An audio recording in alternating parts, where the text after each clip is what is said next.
There was a lot of rumors over the last couple of days about what this guy, Ethan Klein, was going to be doing. Right now, this is his big thing that he does. He does a live show and he does what are called content nukes.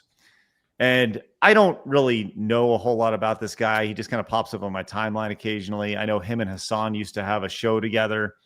Whatever, right? I don't care either way about these people, right?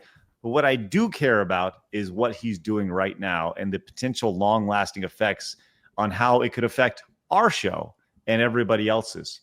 So for a little context, several months ago, Ethan released what was called a content nuke, where it was all about Hassan Piker. And it was about a 90-minute video in that. And that was what he's now calling bait. It was bait when he released the video. And I'm going to let him explain it a little bit more. So this is from Dexerto over here. It says, Ethan Klein revealed that he created his content nuke video to bait Hassan into watching it so he could sue him for copyright. Because Hassan never finished the video after spending 9 hours reacting to half, Ethan is suing 3 smaller female streamers instead. I think you can remove the female side of this, but just streamers instead. But let's go and hear it from the horse's mouth. That I formulated an idea. What if I could make a long-form, irresistible piece of content that I knew that these streamers couldn't resist? They couldn't avoid the temptation of watching it the second it was published. I don't have an issue with them. It's not that I wanted these people to steal my video. It's that I knew they would. I knew they would watch the entire video, add little to no commentary, react to it instantly, giving them no time to form an opinion. The trap was set, and it worked even better than I imagined it would. We captured pretty much every large streamer reacting to it in its entirety immediately after it was published. Now, the thing is, there were a few people that went above and beyond to commit copyright infringement. Now, Blabs, this is your first time hearing this, correct? Correct. What are your thoughts on that? Is he playing 4D chess here? I don't know enough to even say anything yet. Okay. Really. For example, Denim sits here silently with nearly 50,000 live viewers. That's 30 times her regular viewership. She's working directly with the Snark subreddit moderators to siphon views, and their intentions couldn't be clearer. Here's an excerpt from a stickied post from the Snark subreddit. Hey everyone, we've seen a lot of comments about wanting to watch the nuke without showing support for H3. Here's a list of creators who've supported our sub, either by engaging with us directly or citing our post in their critique of H3. Here they're offering these streamers as market substitutes for my work. This is the cardinal sin of copyright infringement. The Snark subreddit has been a frequent and persistent infringer. That's how I knew when this video came out, the Snarkers were going to encourage, promote, and push streamers to commit copyright infringement. So, George, real quick, as we're only a couple of minutes into this thing, do you have any initial thoughts on this? Kind of the trap that he is, apparently laid for everybody. Well, I had been watching H3 since he made his debut. We're talking 2007, way back in the day. He used to be so cool and interesting and funny. I used to watch him collab with guys like John Tron and PewDiePie and stuff. And he was really, even though some of his content was allegedly probably actually stolen from like guys like Sam High and stuff, he was legitimately funny and interesting. And I would say the era where he was in New York was funny. And then as soon as he and many other creators, when they moved to LA, something happens to them. I think there's something about like the biz that happens, and you start talking to agents and representatives, and you start doing all kinds of stupid ad deals and stuff like that. They just lose their coolness, their freshness. He became too involved with YouTube. I think actually he's proven he's kind of like he's been an asshole this whole time. He uses people. He's admitted it. Sure. Yeah. So now it's just like he just keeps attacking his friends, former friends. So it's like, why would anyone get close to someone like this? It's not fun. It's not interesting. It's like internet boxing matches. Well, I'm watching it like a trash fire, but like, right. I don't want to watch this stuff. Well, this trash fire could have potential long-lasting effects on the internet, which is why like I'm intrigued by this. So let's go and continue here. So he laid the trap. This Reddit thread over here, and this actually is going to come in here in a little bit as well. This is actually very important to the story. The fact that this Reddit group has facilitated the idea of watching it without it contributing to H3H3. Thank the snarkers, actually. Because of their predictability, they acted like double agents for us, incriminating their favorite streamers and serving them up on a golden platter. So thank you, Snark. It's one thing for a subreddit to admit it's engaging in copyright infringement, but how do you get the streamers themselves to admit that they're stealing content? Well, guys, if you enjoyed not giving any views to that terrible video, follow, subscribe, throw a prime. If you like the content, if you enjoyed your time here. It turns out they just do it for you. So, Blabs, now that you've heard that and everything is going on here with a little bit of context, where are you at? I want them all to go away.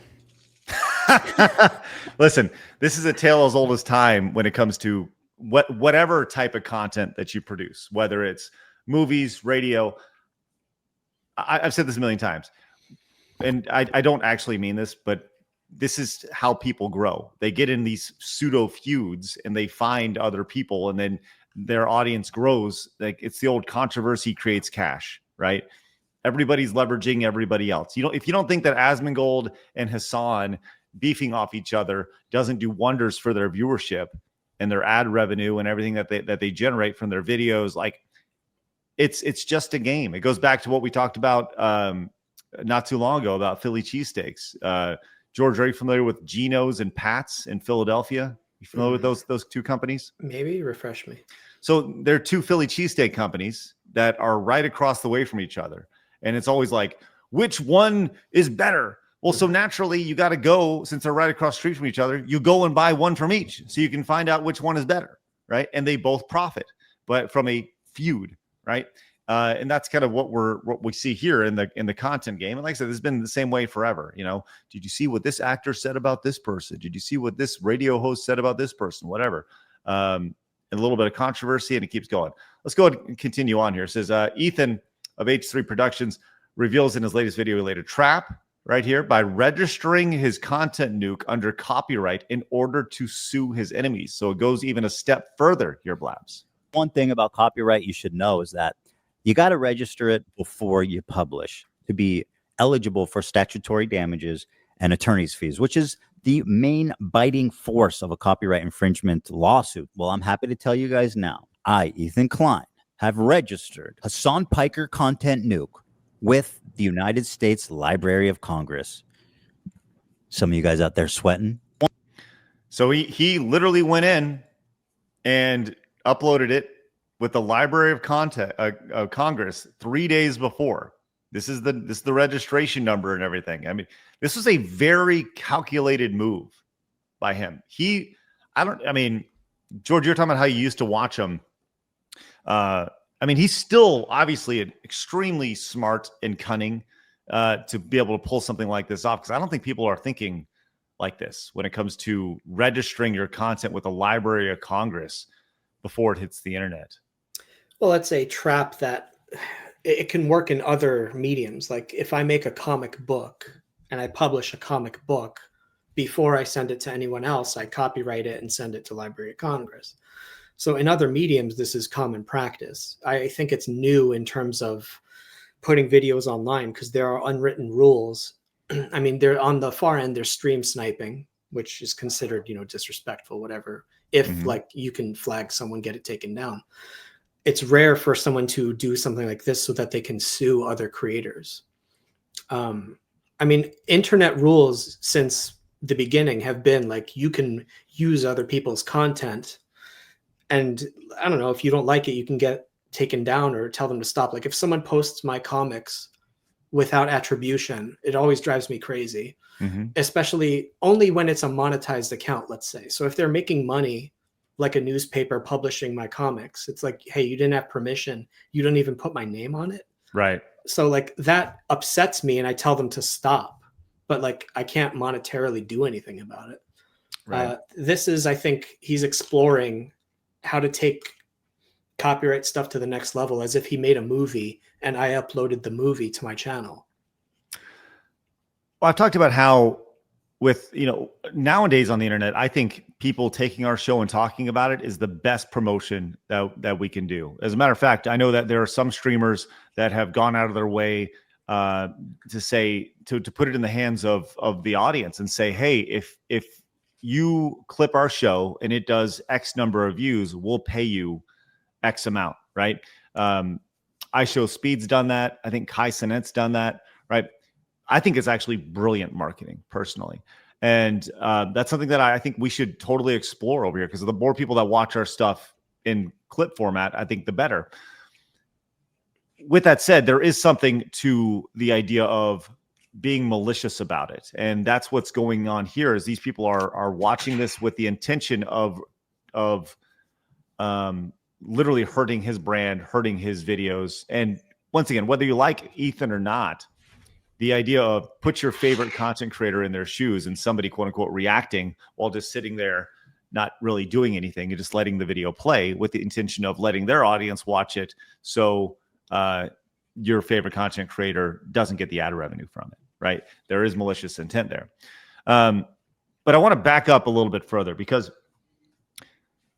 he mentioned Reddit, and this actually could be a really big part. We all know Reddit has just jumped off the deep end, and they'll ban anybody for wrongthink, depending on whatever Reddit or subreddit you're in. But Ethan on his show after this dropped said he can now subpoena Reddit since he listed the H3 snark moderators as co-conspirators in the lawsuit. This is actually a big deal. Let's play this. Creators of the snark that I show in this video, they colluded with these creators to help create a market substitute for my work. And it was pinned by moderators. So these moderators are named as co-conspirators. And now that we've filed a complaint officially, we can subpoena Reddit for to see if they have any identifying information so that we can also sue them. That's interesting to me. Like the idea that oftentimes these moderators are just hidden behind usernames, but with him listing them as co-conspirators in this case, they may have to give up their identities. I don't know how this is making him any friends. I don't know if he cares anymore. I don't think he cares at all. But what's interesting is he used to be cool with the right 10, 15 years ago. Then he moves out to LA, and now he's buddying up with the leftists. And then him with his lefty friends, they start an ethnic war, which has always been burning anyway. So now he's being spat out from his communist friends. And now I think he finds himself sort of homeless in terms of the right doesn't like him anymore. And that was as of 10 years ago when he, backstabbed guys like JonTron and PewDiePie. So now the left hates him. So now what's his plan? Maybe he's just trying to burn it all down. I don't know. You're right. He's definitely not making any friends at all. But the three people that he is suing, and by the way, I encourage you guys, if you definitely go watch the full video, right? It's 20 something minutes long, but he goes into specific details as to why he's targeting and suing Frogan, Denims, and Caseytron. Now, I'm not familiar with Denims or Caseytron. I know we talked about Frogan when she was talking about having the soldiers having PTSD and all that. Yeah, she's a big old fatty, which, we'll probably get banned on Twitch for that. Frogan is fat. See you later, Twitch. Yeah, see you. We'll probably get banned for that. That's fine. Represent to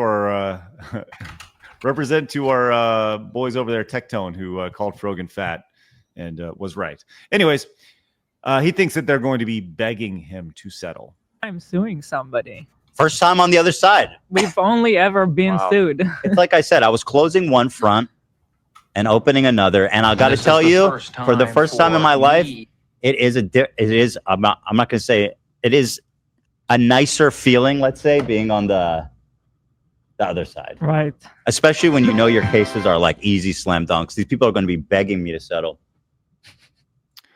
So what about that? What about them settling here? These three people. Denims had an X post talking about this. Says it's 2025 and Ethan Klein is suing creators for fair use, which in her case was definitely not. It says legal defense fund below, stream coming soon, image unrelated. So let's play the Price is Right game, guys.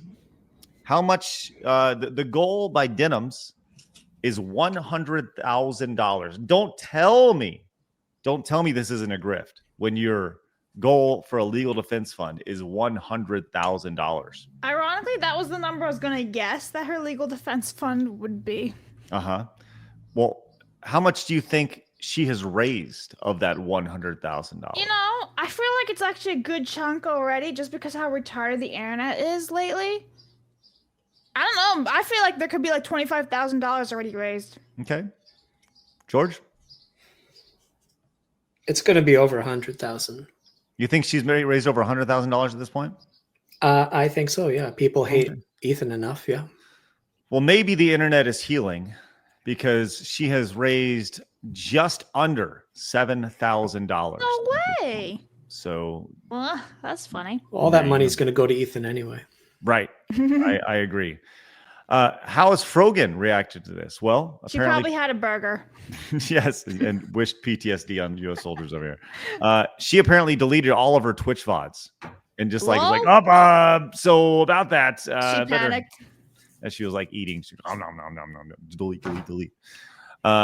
So there's that. What about this Casey Tron lady? Now, there was actually a funny bit in the video where they talked about apparently Casey Tron is really big into weed. She smokes a lot.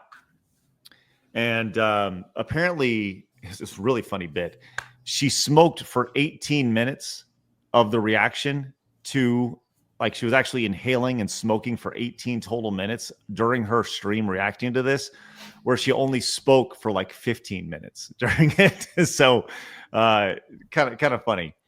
But this is her response to this yesterday. Blast you, Ethan Klein. Blast you to fucking hell. No, what the fuck? That's so eloquent. I know. What the fuck? And it's just so fitting that she's in front of a meadow and everything blazed out. Okay. Are these big creators or is he? Yeah, who is this person? I don't know. I don't really know what the deal is with Casey Tron. I'll look her up real quick on Twitch to see what's going on. Because the Denims girl, we have more people watching us on a day-to-day basis. So if she's considered big, I guess we're considered big, which is not the case. So Casey Tron has a YouTube channel and she has 76.7 thousand subscribers. So pretty decent sized. Okay. Is she and Casey? Well, Casey Tron over on Twitch has almost 540,000 followers. So golly. So she does a lot of Twitch stuff. She's got over 109,000 followers on X. She has 12,000 on Instagram. So she does pretty well for herself, I'd say. Well, it's obvious that when she's smoking, got Blue Sky. That's adorable. Of course she does. She's got 86 followers. Nope, she's got 1.4K followers. Oh well, good for her. She also has the munchies at all times, as you can see by her expanding waist. But here you go. There's one more thing, though, to point out. Yes. Her Linktree bio says, I do it for the gays and the girls. Oh, well, of course, Casey Tron does. Let's see how she so eloquently puts this. Oh, this no good motherfucker and his ugly ass wife. Fucking cunt. God. She needs the food. No, let me tell you. Yeah, just no. She needs the munchies. Well, Casey Tron has also set up a legal defense fund, guys. And her goal also $100,000. George, Price is Right game. What do you got? $7,000. Okay. Blabs? Yeah, I'm gonna go around 10K if the other one's failing. I can't really imagine this one doing all that well. Okay. $1,336 right there. What is that photo? I don't know.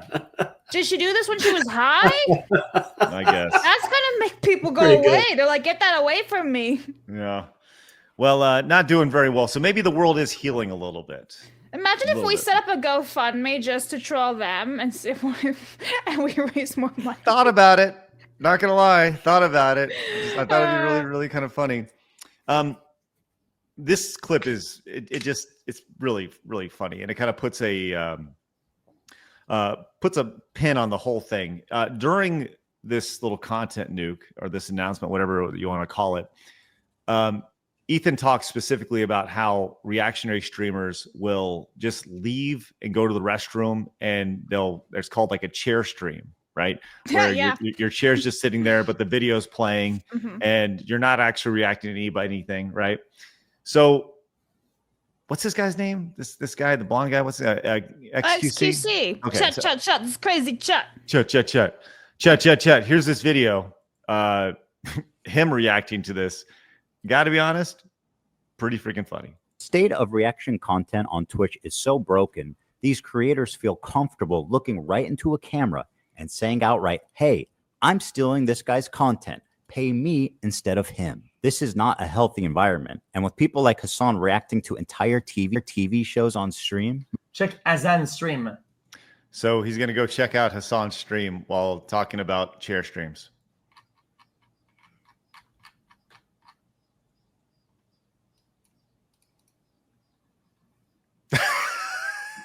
He's not even there. He's doing the chair stream while he's talking about it.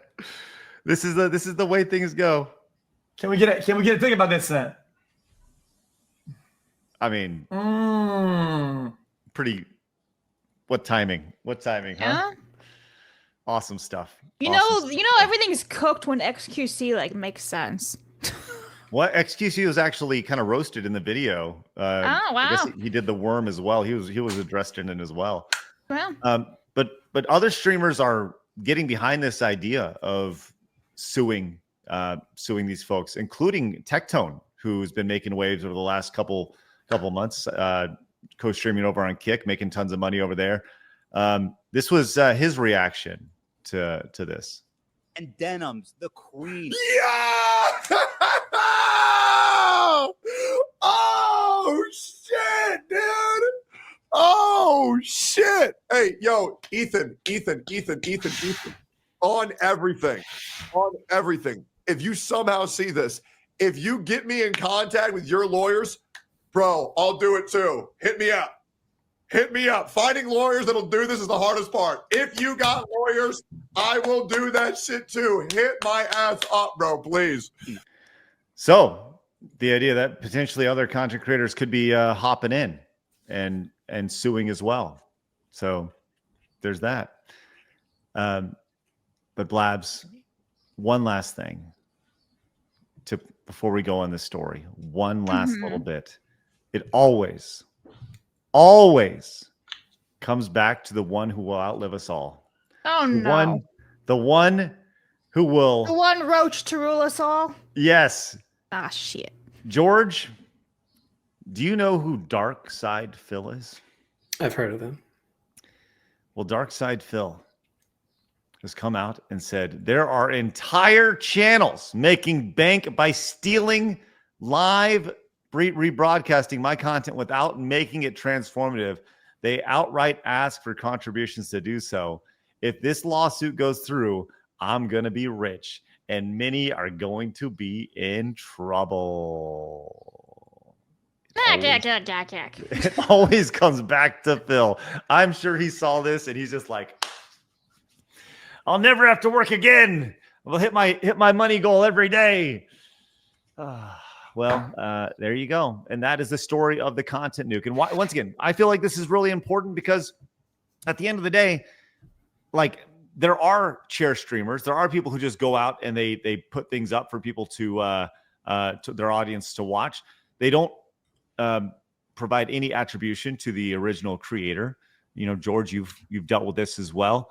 But I think this actually could, if this lawsuit goes through, if it is successful, we're looking at legit big changes to how reactionary streamers present their content on a day-to-day basis. I mean, am I out of line in this, or do you think that there's some possibility there? Well, we're introducing the internet used to police itself back in the day. Mm-hmm. A lot of infighting, a lot of Wild West, and now we're getting big daddy government involved. Mm. In the past, the internet does not look kindly on that sort of behavior. So things may change for the worse, for the better. I don't know. There'll be less parasitic streams, I suppose. But they're sort of breaking the Wild West internet rules. He's going to take reputation damage. I don't think he cares. I don't think he cares either. I really don't. I don't think he cares one bit. I think for him, it's a matter of making a statement. Like I said, if he's truly playing 4D chess here, I mean, bravo, because you're doing something that nobody else was thinking about. Yeah, he's obviously taken a lot of extra steps to really go deep and investing a lot of money as well. So. But Klein was there also when the adpocalypse happened, and I think he was kind of a big player in that. So if this leads to another massive shift in YouTube history, he will have been there as the catalyst this time, but last time a participant in a massive shakeup on one of our favorite platforms, and maybe even media in general on the internet. So if he manages to destroy things twice in a row, I would say Klein is surprisingly adept at changing the internet culture using lawfare. At last time it was advertising. That would be interesting to me. Well, we'll see how this plays out in the next few months, years potentially. Lawsuits are expensive. They take a long time. So we'll see how this goes. I mean, maybe this changes side scrollers and every other streamer on the internet forever. We'll see. Blabs. Dun, dun, dun. Blabs, we're screwed. We're screwed. Clips of the show all the time. The live show Monday through Friday at 11 a.m. Hit that subscribe button right here.